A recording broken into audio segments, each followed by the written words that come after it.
How do you build a real personal brand online? Honey green tea, shaken, not stirred.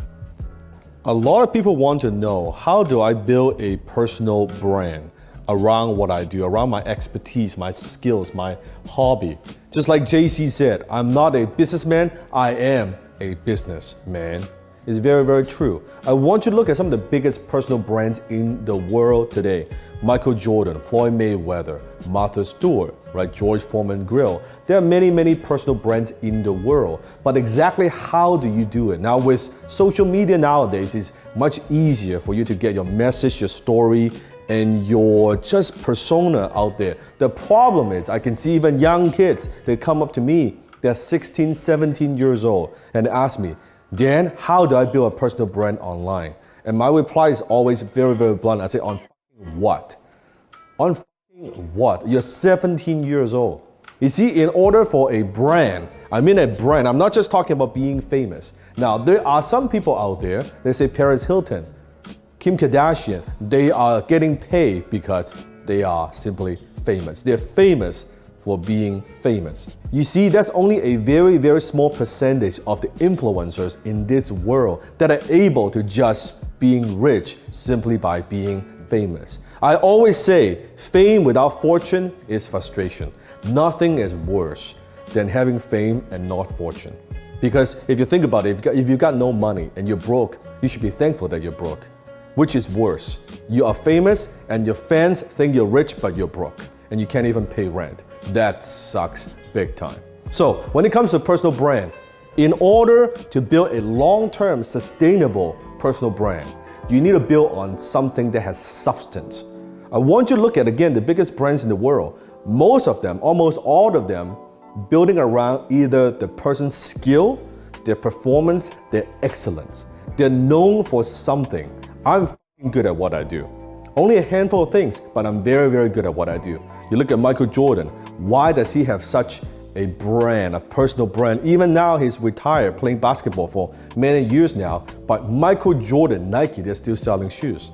They're still selling merchandise because he is an icon, right? He's an iconic personal brand. Now, how do you do it? I could only share with you my own experience. Now, this is not a sexy answer. This is not a trick. This is not a shortcut. But I'll share with you what I know when it comes to building a personal brand. You do that one fan at a time. I remember back then when I was a speaker, just learning how to speak professionally. And I would conduct my first workshop. I only had a few people, 2-3 people, coming to my first workshop, including my mom. But even that workshop with only a few people, I gave my 100%, the best that I could. That's it. That's what I did. And from there, it grew and grew, and they tell other people, and I started building my reputation. And personal brand, if you think about it, is nothing more than your personal reputation. That's the way that I see it. That when people buy your personal brand, when people buy from you, they have a certain expectations because you're known for something. You're known for being great at what you do, or you're known for a certain characteristic.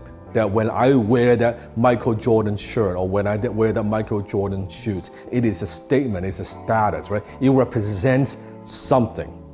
That's what it is. That's why people are buying those merchandise.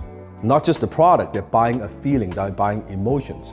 So I want you to think about that when I was speaking. 2-3 people, it doesn't matter. I gave 100%. As it grew, when I speak to 10 people, 20 people, 50 people, 100 people, 2,000 people, it does not matter. I always give my 100%, and that's how you build your personal brand.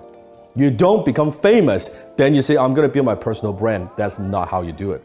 You build your personal brand one fan at a time.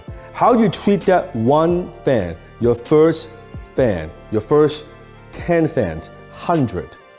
When you upload a video, even you only have a handful of views, even you have the first comment, give them a heart. Look at the comment. Look at what they're looking for. Get feedback from them so you can become better. That's what I did. My channel didn't start off with 1 million subscribers. I started off with 1. And I earned that one fan, one at a time. You gotta earn it. I believe personal brand, you gotta earn it. One at a time. Think about even the greatest personal brand, like say David Copperfield. If you know his history, now has a big personal brand, one of the greatest magicians of all time in history. And guess what? He started off performing magic just for his mom, his dad, his relatives in the living room, doing some small tricks, trying different things out, illusions. That's how I got started. That's how a lot of us got started. Starting small. So I don't care where you start. You start small and you earn that one at a time. Even great magician, great artist. You think about that. They were performing maybe as a kid, piano, guitar, drum, doesn't matter, in the living room for the parents, right? Then they grew and they grew and they grew, and then a small fan base. And then social media, more exposure, more people know about them. One at a time, one at a time. There's no shortcut. You have to earn it one step at a time. And you have to cherish your fan. The minute you lose connection with your fan, that's when you lose your personal brand. The minute you think, oh, I'm so successful, I'm so famous, I don't need to pay attention to my personal fans, that's when you lose your brand equity. Still, when I upload a video, I look at your comments on YouTube. I look at what you're saying. Sometimes the comment is good, I will heart it. Sometimes I'll even give you a short reply because I know that's what builds a personal brand. So, if you can do that one at a time and you build on something solid, I'm not talking about doing stupid shit or doing like meme videos where you're known for being a drunk, you're known for doing stupid shit. If that's your path, that's perfectly fine. But I think down the road, you'll be regretting that's the decision that you make. Because it might sound good, hey, I'm very popular, I'm very famous, I got a lot of people watching my stuff. Yeah, but just because they're watching your stuff doesn't mean they're buying your stuff. That's a big difference. So you can have fame, but doesn't mean that you will have fortune. The only way you convert that is through what I call a conversion mechanism. How do you take that attention and convert it into revenue, into income, into money? That conversion mechanism, it could be product, it could be a service, it could be a merchandise, right? Just look at all the people that's out there. They have some kind of conversion mechanism, convert that love, the respect, the attention, that fan base into actual revenue. Until you have this, all this fame in the world means nothing because you cannot convert it. Don't wait till that, you know what, I will get to 1 million fans, then my problems will go away. Then suddenly I will be rich. No. You need to be getting rich along the way with a proper conversion mechanism, right? Just like this green tea. I think it's like 30-minute vintage. So think about that. Until next time, keep working on your personal brand. I'll see you in my next video. You've already built a thriving business, but the question is, how do you scale fast without burning out? How do you transition out of the day-to-day operations so you can make more profits and have more time and freedom? The answer is not some magical software that makes your life easier, and it's not hoping you could outsource all these problems to some agencies. If you want to know the secrets of how the top 0.1% entrepreneurs create high-performing and self-managed teams, join us for our upcoming SMART Challenge. Click the link below to secure your seat today.